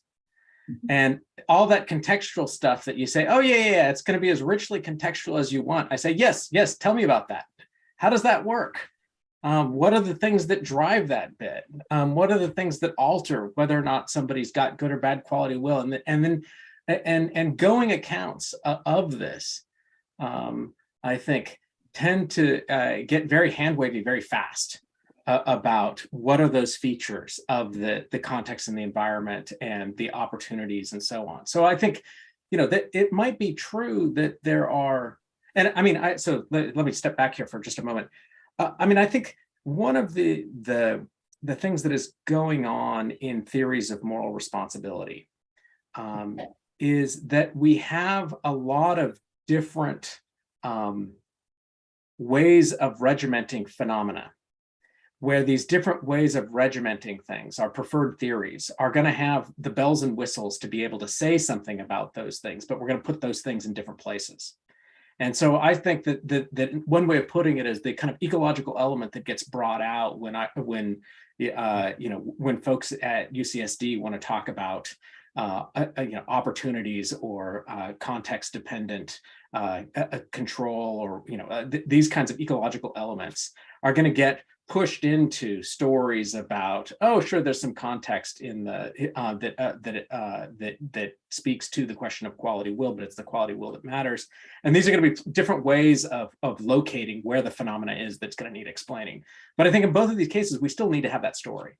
And so I think, yeah, so I mean, I don't have a lot more to say about it, because I don't think there's going to be a single elegant case I can give where it just turns out the quality of will theorist says, no, I need to stop speaking in quality of will ways and now start speaking in ecological agency ways, because you're going to move the pieces around and just say, no, I put that stuff over here. I mean, and of course, there are things that folks can and have said about this, but I also take it that they're, about why, what's wrong with quality of will views. I think I can think of a paper that some guys have written that like complains about quality of will views. And but anyway, you might think, there are going to be these cases, but then of course, as is the nature of the art, there are things that one can say in response to these kinds of things. And so it's at the end of the day, what we're left with are given these different ways of thinking and talking and arranging where the theory goes to account for the phenomena, which turns out to be which ways of talking and arranging the theory is more perspicuous at handling the cases. And those are big, hard, complicated questions. But I don't think I can talk you off with a neat, elegant sniper strike. Sometimes you have to push people off ledges, Manuel, but that's a contextual thing. That's right. Yeah. Depends on the size of the ledge, what's down below, how high up you are. Yeah. All that. That's funny. So Greg, you're up. Hi, Manuel. Can you hear me? Yes. Yeah, great talk. It's got my brain firing on all cylinders right now. I'll stay away from what I might think is the obvious comment. I mean, I think there's a lot of similarity between this encultured approach and what skeptics have thought long about in terms of agency being embedded in various repressive systems, poverty, sexism, and I think there's a lot of interesting things. On a compatibilist approach, though, so I'll take my skeptic hat off here for a minute.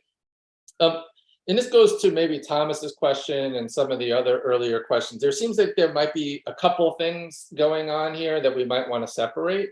So here's how I was thinking about it. So we could say, maybe consistent with an atomistic approach, free will remains kind of the control condition for moral responsibility. And then we spell out the control required in, say, just roughly compatibilist terms, whether those be quality of will, John's reasons responsiveness, and all of that sort of remains in place. And then what's external are these sort of normative and cultured features. And so what I was thinking is that there might be two different things going on, and you might actually be talking about both, and I think of both are interesting phenomena. One might be a kind of encultured excuse approach, right? Where things like you're in a society where bribery is common, and we might talk about how enculturation could actually excuse blameworthiness in certain contexts because of the conditions that don't allow for the normative rule following that you might have in more stable societies, or where norms are more codified or enforced consistently. And then there's a separate concern, and that might be encultured constraints on agency, where the encultured constraints on agency might actually affect the atomistic approaches. For example, how poverty might affect reason's responsiveness, or how sexism might affect agents' abilities to be sensitive to certain types of reasons. And so it seems to me that those are two separate phenomena, and they're both really interesting. And I think they both are issues that come out of enculturation. So the first is just the kind of enculturation excuse. Like if you were to actually, and you mentioned law in some of these cases, if I were to extend this to kind of legal philosophy, one quick thought would be to propose a kind of encultured excuse. That in societies like, where bribery is the norm and police officers might actually expect for you to bribe them or offer them money, it'd be kind of wrong to hold that person blameworthy for proposing a bribe to a police officer. And that should be like a possible legal defense, in part due to the instability of the normative constraints and structures. But that would be a different type of excuse than what I'm calling encultured constraints on agency, where you would have a diminished capacity or a insensitivity to certain reasons because of the enculturation. So I was wondering, what do you think of those two separate phenomena? Are you running those together? Do you think they should be separated? Do you think, how does that fit into your overall program here? Yeah, so let's see. This is interesting. I mean, so this actually is in a funny way, I think it partly related to the thing I want to say here is partly related to the thing I was saying in reply to Dave's question, that there are different ways to carve up where to go from this set of observations. And depending on which way you carve things up, you might end up with versions where what you're calling these two different things end up being different facets of the same underlying phenomenon. Or you could end up going in ways where it turns out that they're different in the way in which you sketched. So here, here's an example, is you might think something like, suppose you went in the kind of broadly reasons responsive way. There's a choice here about if you accept the kind of broadly ecological thought in conjunction with that. It's about, as it were, what are your native the intrinsic features of the agent, and then there's the kind of opportunity of what's outside the head of what your opportunities are. Now you might think one good way to distinguish between these things is exactly the way you've done, where the thought is something like, it might be that there are features that are internal impairments internally. So maybe the way poverty works is that poverty hijacks your attention such that you're always doing short-term thinking and can't engage in long-term thinking. So this is the kind of Jen Morton style concern about the way in which poverty impacts on agency. And then you might think, well, here's another way in which poverty interacts on your agency, is that it means that it's not reasonable to demand of parents that they feed their kids healthy organic food that costs a lot of money because poverty. And so you might think that's not an impairment on the agent side. That's an impairment in the opportunities that the world affords you. So I think that's a way in which the agency opportunity distinction within a kind of so that's the sort of way in which like the Nelken-Brink model wants to handle these kinds of cases. And I think the distinction you're drawing there maps relatively neatly onto that. A different way you can think about this is to say something like, well, what I'm interested in when I'm thinking about at least responsibility is something like, does the person have responsibility relevant control? And it's going to turn out that whether or not they have responsibility relevant control, you might be able to tinker with these things in different ways that still produce the same answer. So it might be, for example, that you might have diminution of, as it were, agent side capacities, where we'd have to, of course, give an account about what that means. But suppose we could have diminution of agent side capacities and a way to measure that metric. That might be compatible with, but where what we have is really good panoply of options out in the environment. And so it might turn out that kind of agent has, and this is all super kind of toy models of this, but suppose that they have, level N amount of responsibility relevant control in that context, with that combination of things. You might think, well, we could go over to another case where we have impoverishment on the opportunities that are available, but enhanced agent side control, and that might still give you the same N, that is the same amount of responsibility relevant control. And so you might think then that, yes, we can partition those questions about what's the agent side look like and what does the environment side look like. But in some sense, these are both the whether or not we think of these things as independent or entangled might produce the same kind of answer, even if, on the sort of what I was calling the Brink-Nelkin model, these are not entangled because they're treated as independent axes that we might measure. Whereas on the model I tend to think about, these things look like they're entangled, but it looks like they're going to deliver, they might well deliver the same results in the same kinds of cases. What do you think, if I may jump in, because I've been thinking about similar things, how do you resolve, it's like arranging the philosophical furniture, and I might like the sofa here, you might like the sofa there, or it's like the philosophical feng shui. Ultimately, is it just a matter of taste, or how do you resolve things where they're extensionally equivalent? Yeah, so I think I don't know that there are hard and fast universal rules here, but what I do think is that we've got that sometimes there can be good reasons to arrange them one way rather than another, because it might turn out that although there are so it could turn out that although there are these different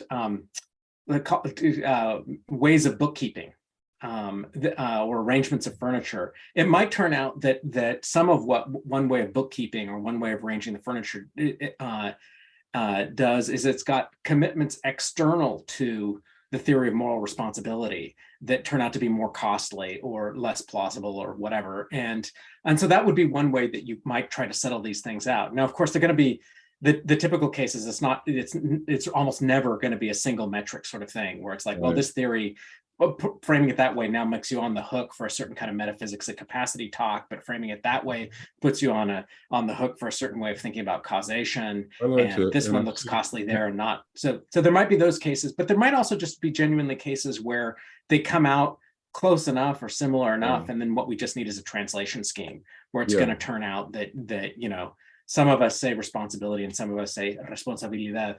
And it turns out we have a way of translating across those sounds to mean the same thing. This is all helpful, and I see Hannah has her hand up, so I'll be really quick. Sometimes what I think can be helpful is you can figure out the picture that underlies each approach, and then you can figure out which picture you like more. So if philosophical feng shui is not a paper title, then this is a real lost opportunity for those of you who are thinking about for those of you thinking about what to call your next paper. Anyway, I got a footnote. Oh yeah, that's funny. So Hannah, I think yours is the last question. So we'll do that, and then everyone that'll probably be the last question. So thanks so much for the talk. I really liked it. I guess I'm not quite sure I understand the echo and how the echoes can relate to agency, and so my first question was going to be like, is it possible to perform an action that's entirely echoless or just an expression of your atomistic capacities? Is that like somehow like the paradigmatic expression of agency, or is it like not at all paradigmatic expression of like non-agency because it's like meaningless to other people? But then I think I had a better way of phrasing this question based on something that Samantha was asking. So thinking about like microaggressions and responsibility for microaggressions, it seems like an atomistic view is going to have a hard time explaining why people be blameworthy or responsible for microaggressions. They're rarely explicitly intended. They might not show like sort of deep disrespect and the kind of things that quality built theorists care about.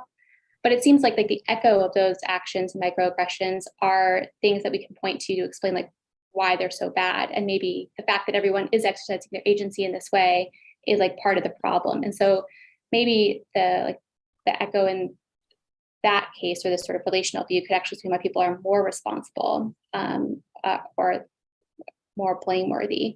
in a way that the atomistic view can? Or am I getting it wrong? And it's the echo view would say, no, the people are less responsible because everybody's doing it. You know, what else do we expect of individuals? So something what you would say about those two cases, the non-echo case and then the microaggression case. Yeah, good. So I think the right answer has to be that you can, on the can you have echoless actions, has to be that yes, you can have echoless actions. And there might be lots of contexts where echoless actions aren't particularly troubling, especially if you're not operating in a social milieu, or there's not, you know, you're off in the woods and you feel moved to perform a dance of joy. You know, whether or not they're you know, like unless you're Snow White and the birds are responding in a certain kind of way or whatever, like there's typically not going to be an echo to that action. But there are going to be a lot of cases, I think, and this is what I take the Portilla Castiganos interest to be, is that there are lots of cases where we're in socially laden environments where it turns out to be really important that the social meaning of our act is echoed back to us, that we receive some social confirmation that the thing we were intending in so acting was recognized as having that meaning. And there are different ways in which that thing can be echoed back, and there are different things that can you know, different kinds of distortions, right, about the reliability of the echo, or what the content of the echo is, or you know, what the implication of the echo is. And those things might be structured in lots of different ways, that the reliability and the accuracy and so on might suffer distortion. But I think, but I don't think action by itself requires that you have an echo. It's just the echoes are super beneficial in social environments to confirm that your act meant what you thought it meant in so acting. On the really interesting question about responsibility for microaggressions, I haven't thought a lot about this, and so I don't have anything like a worked out view about how to think about this. But I think it's an interesting, you know, I think, you know, like, what are the cases that are troubling for atomists? I think maybe coercion cases, maybe negligence cases, microaggression cases. These all look like promising places to look. And one of the things I think is interesting about the microaggressions case is you might think in a lot of the microaggression cases, if I'm tracking this right, that in many microaggression cases, what you're having is there is a kind of bit of feedback about what the import was that was getting said, that people can, you know, in virtue of cultural incompetence, social position, incentives to ignore, not pick up on and not respond to. And so you might, think that both so I mean, I you know, I think there are probably complicated things to be said about the how and why people are more and less responsible in microaggression kinds of cases. But I think the echo might be a natural place to look for part of a story about why culpability is going to hold in these cases, even when they're unintentional, if you're getting regular feedback about the, you know, that the comment was experienced as derogatory, for example, something like that. But there may be more you're thinking about here. Okay, so any other questions or no? We all good?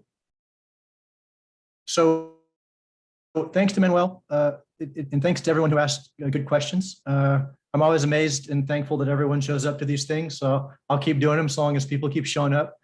So thanks again. And if you have any questions or suggestions, feel free to email me.